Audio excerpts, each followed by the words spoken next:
William, boa noite. Paz e graça, tudo bem, querido? Eu assisti um pouco da live, assim, foi meio que intermitente porque eu ainda estou no trabalho. Daqui a pouco eu vou dirigir, vou sair do trabalho e vou para casa. E eu percebi que alguns pontos ali, você comentou sobre universalismo, né? E você vê, né? Até então o universalismo não era comentado, né?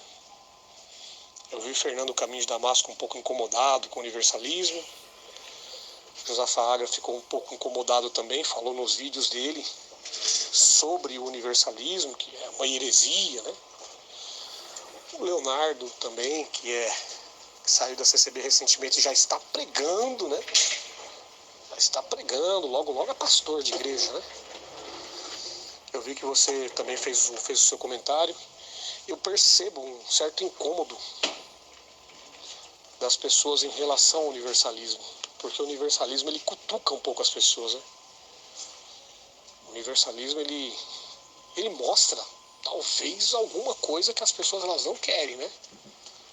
Elas não querem confessar que o universalismo tem as suas verdades ali, né? As pessoas não querem confessar isso, porque é o ego, né? O ego, o fazer do homem que, sabe, que fica tremendo dentro. Como que pode, não? O cara tá falando que foi tudo de graça. O Michel tá pregando que foi tudo de graça. Eu não preciso fazer mais nada. Eu não preciso fazer mais nada para ser salvo. Foi tudo de graça. Foi tudo de graça, cara.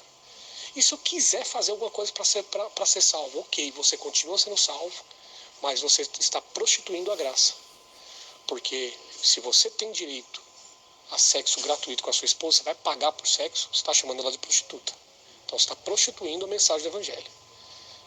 Então, peraí, eu vou continuar na prostituição, tentando me salvar pelas minhas obras? É isso que Paulo disse. Eu vou continuar me prostituindo, eu vou continuar adulterando a mensagem do evangelho, eu vou continuar na glutonaria, querendo comer da minha carne, querendo comer dos meus esforços, das minhas obras, eu vou continuar na bebedice, não sabendo se eu ando pela esquina, pela calçada ou pela rua, vacilando como um homem ébrio, sabendo que o caminho é Cristo, tudo por Cristo, pela obra de Cristo. Então o universalismo ele tem as suas verdades, por quê? Porque se Adão ele foi universalista no seu pecado, e o pecado ele deixou para toda a humanidade, como que Jesus Cristo pode ter sido ineficaz em dar a salvação somente para um grupo de pessoas eleitas ou pessoas ali que ele escolheu, os escolhidos, os salvos, né? Como que pode isso? Se o próprio Deus falou em Jesus Cristo, amai o teu próximo como a ti mesmo, e o próprio Deus falou em Jesus Cristo, para amar até o teu próprio inimigo, como que o Deus que mandou Jesus Cristo falar, ele próprio não consegue cumprir a lei que ele mandou cumprir? Entende? Ele seria um Deus totalmente desconexo, e Deus não é desconexo. Entende?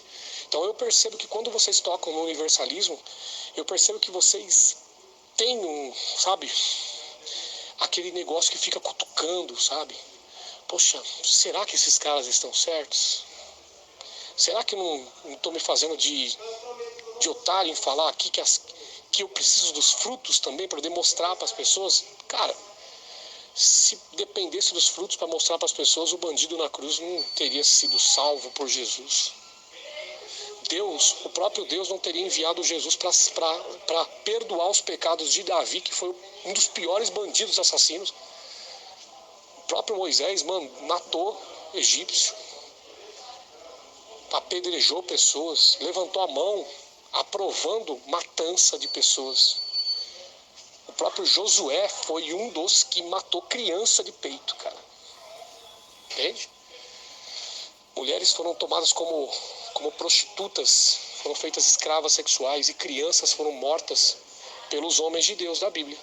E esse Jesus que veio, ele veio para perdoar os pecados de Adão. E esses pecados, todos foram perdoados naquela cruz. Nós somos reconciliados pelo que Cristo fez. Porque se dependesse de nós, nós não teríamos salvação.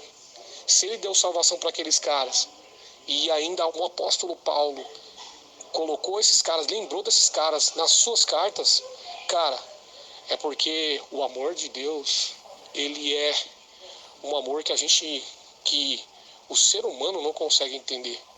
Só que pelo Evangelho nós conseguimos entender que o amor de Deus, ele é o perdão, ele é a equidade, ele é a justiça de Deus feita na cruz.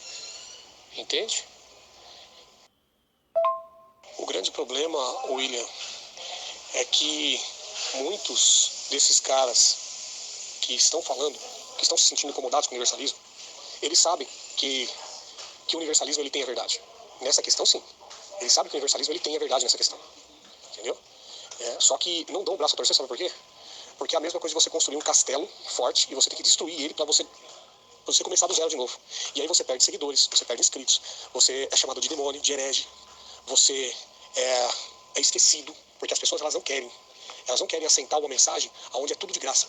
Foi feito tudo de graça, entendeu? Elas não querem aceitar essa mensagem, elas querem elas pagarem. Eu vou pagar pela minha salvação, vou pagar pela minha justificação, entendeu? Elas não aceitam o que Cristo fez na realidade, entendeu? Isso é o anticristo, não aceitar a mensagem do Evangelho, atribuindo tudo que foi feito a Cristo, pela obra de Cristo, entendeu? Mérito total da fidelidade de Cristo. Porque as escrituras testificam de Cristo, não testificam em nada em mim. Nada, zero. O apóstolo Paulo chamou isso de fermento. Um pouco de fermento levanta toda a massa. Então esse que é o grande problema. As pessoas não vão aceitar o universalismo nunca, porque elas não querem se curvar diante do Evangelho. Entendeu? Elas não querem se curvar com humildade diante do Evangelho. Aceita que dói menos. Minha graça te basta, minha graça te basta, minha graça te basta.